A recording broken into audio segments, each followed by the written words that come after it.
കൊച്ചി മണ്ഡലത്തിലെ UDF സ്ഥാനാർത്ഥി മുഹമ്മദ് ഷിയാസിന് വേണ്ടി വോട്ട് അഭ്യർത്ഥിച്ച് ദീപ്തി മേരി വർഗീസ്. ഫേസ്ബുക്കിൽ മുഹമ്മദ് ഷിയാസിന്റെ ചിത്രം പങ്കുവച്ചായിരുന്നു ദീപ്തിയുടെ വോട്ട് അഭ്യർത്ഥന. വിഷ്ണു സുരേഷ് കൊച്ചിയിൽ നിന്ന് വിവരങ്ങളുമായുണ്ട്. വിഷ്ണു, ദീപ്തി മേരി വർഗീസ് കൊച്ചിയിൽ സ്ഥാനാർത്ഥിയാകുമെന്നും അങ്ങനെ ഒരു ഉറപ്പ് കിട്ടിയിട്ടുണ്ട് എന്നതിന്റെ ഒക്കെ അടിസ്ഥാനത്തിൽ സർവം ദീപ്തം എന്ന പേരിൽ ദീപ്തി മേരി വർഗീസിന്റെ പോസ്റ്ററുകളൊക്കെ അച്ചടിച്ച് പുറത്തു വന്നിരുന്നു. പക്ഷേ പല തവണകളായി ദീപ്തിക്ക് നേതൃത്വം നൽകുന്ന വാഗ്ദാനങ്ങൾ പാലിക്കപ്പെടുന്നില്ല. അതിൽ ഏറ്റവും ഒടുവിലത്തെ സംഭവമായി ഈ കൊച്ചിയിലെ സ്ഥാനാർത്ഥിത്വം നിഷേധിക്കപ്പെട്ടത്.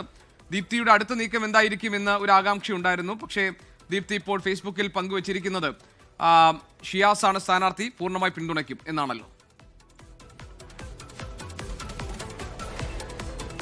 GK, ദീപ്തിയുടെയും ഷിയാസിന്റെയും പേരാണ് കൊച്ചിയിൽ പരിഗണിച്ചിരുന്നത്. 2 ദിവസം മുൻപ് വരെ, ഈ ഔദ്യോഗിക പട്ടിക വരുന്നതിന് മുമ്പ് വരെ രണ്ടുപേരും അവരവരുടെ രീതിയിൽ പ്രചരണം ആരംഭിച്ചിരുന്നു. പോസ്റ്ററിന്റെയും അതോടൊപ്പം തന്നെ റോഡ് ഷോയുടെ വോട്ട് കയറൽ നടപടിയൊക്കെ രണ്ടുപേരും ആരംഭിച്ചിരുന്നു. പക്ഷേ ഇന്നലെ വൈകിട്ടോടുകൂടി ഔദ്യോഗിക സ്ഥാനാർത്ഥി ഷിയാസ് ആണ് എന്നറിയിച്ചു.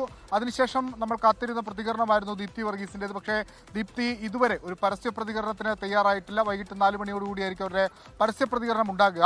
നേരത്തെ മേയർ തെരഞ്ഞെടുപ്പുമായി ബന്ധപ്പെട്ട് ദീപ്തി ഒഴിവാക്കിയതിൽ അവർ കടുത്ത അതൃപ്തിയും വലിയ പൊട്ടിത്തെറിയിലേക്കും കാര്യങ്ങൾ പോയതാണ്. ഒരുപക്ഷെ നേതൃത്വം അവർ വഞ്ചിച്ചു എന്നുവരെയുള്ള പ്രതികരണം അവരുടെ ഭാഗത്ത് വന്നിരുന്നു. പക്ഷേ ഇത്തവണ ഈ സീറ്റ് നിഷേധിച്ചതുമായി ബന്ധപ്പെട്ട് ഒരു വലിയ പൊട്ടിത്തെറിയിലേക്കോ അല്ലെങ്കിൽ പരസ്യ പ്രതികരണത്തിലേക്കോ ദീപ്തി പോകാനുള്ള സാധ്യതയില്ല എന്നാണ് നമുക്ക് മനസ്സിലാവുന്നത്. ദീപ്തിക്ക് മറ്റെന്തൊക്കെയോ തരത്തിലുള്ള ഓഫറുകൾ അല്ലെങ്കിൽ അക്കോമഡേഷൻ നൽകാമെന്ന രീതിയിലേക്ക് പാർട്ടി നേതൃത്വം എത്തിയിട്ടുണ്ട്. കാരണം എറണാകുളത്തെ പാർട്ടിക്കുള്ളിൽ തന്നെ ദീപ്തിയോട് നീതികേട് പലതവണകളായി കാണിച്ചു എന്നൊരു അതൃപ്തി ഈ പ്രവർത്തകർക്കിടയിലുണ്ട്. അതും പാർട്ടി നേതൃത്വം മാനിക്കുമെന്നും അതിനനുസരിച്ചുള്ള ഒരു അക്കോമഡേഷൻ ദീപ്തിക്ക് ലഭ്യമാകുമെന്ന ഉറപ്പ് ഏറെക്കുറെ അവർക്ക് ലഭിച്ചിട്ടുണ്ട്. അതുകൊണ്ടാണ് ഒരു കടുത്ത പ്രതികരണത്തിലേക്ക് അവർ പോകാത്തത്.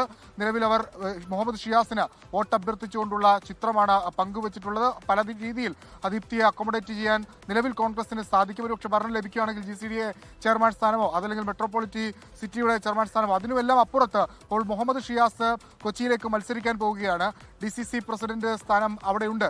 സ്വാഭാവികമായും അതിലൊക്കെ അക്കോമഡേറ്റ് ചെയ്യാൻ പറ്റുന്ന എറണാകുളത്തെ ഒരു പ്രധാനപ്പെട്ട പാർട്ടി പ്രവർത്തകയാണ് ദീപ്തി വർഗീസ്. അതുകൊണ്ട് ദീപ്തിക്ക് മറ്റ് പരാതികളൊന്നുമില്ല എന്ന് തന്നെയാണ് ദീപ്തി വ്യക്തമാക്കുന്നത്.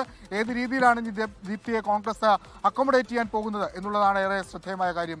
GK, ലോകത്തെവിടെയായാലും ഏത് സമയത്തും 24 വാർത്തകളും ഓഗ്മെന്റഡ് റിയാലിറ്റി പാക്കേജുകളും എക്സ്പ്ലെയിനറുകളും വിശദമായി കാണാൻ ഞങ്ങളുടെ YouTube ചാനൽ നിങ്ങൾക്ക് സബ്സ്ക്രൈബ് ചെയ്യാം.